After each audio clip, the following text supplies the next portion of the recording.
Dans ce centre de lecture de la commune 5 de Bamako, Mamadou Silla a les yeux rivés sur l'histoire de la princesse du Yenenga. Pour lui, c'est un prolongement des contes que ses parents lui racontent chaque soir. Ça me apporte la joie. Ça apprend à lire et à respecter les prononciations. En cette journée, de façon symbolique, 1 heure est dédiée à la lecture sur toute l'étendue du territoire. Nous pensons que les parents aussi doivent beaucoup soutenir l'effort des enseignants, des écoles à encourager les jeunes à aller vers les livres. Une volonté partagée par les autorités qui, pour célébrer la Journée internationale du livre, ont organisé une cérémonie de lecture publique et un hommage au poète et journaliste Adam Thiam, décédé le 18 mars dernier.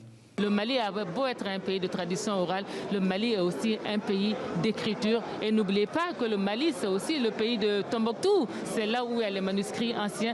Donc l'écrit, ça nous parle, l'écrit, ça nous interpelle. Et nous avons quand même plusieurs générations d'auteurs, d'autrices au Mali.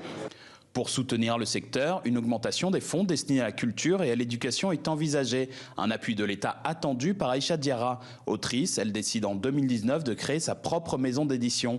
Ces ventes ont exclusivement lieu lors de salons ou festivals.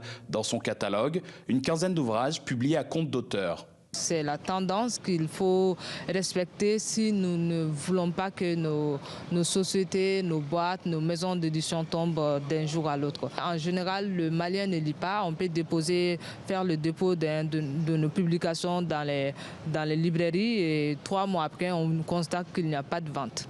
Pour l'heure et dans le pays, les ouvrages coûtent cher et aucun fonds d'aide n'existe pour rendre le livre plus accessible.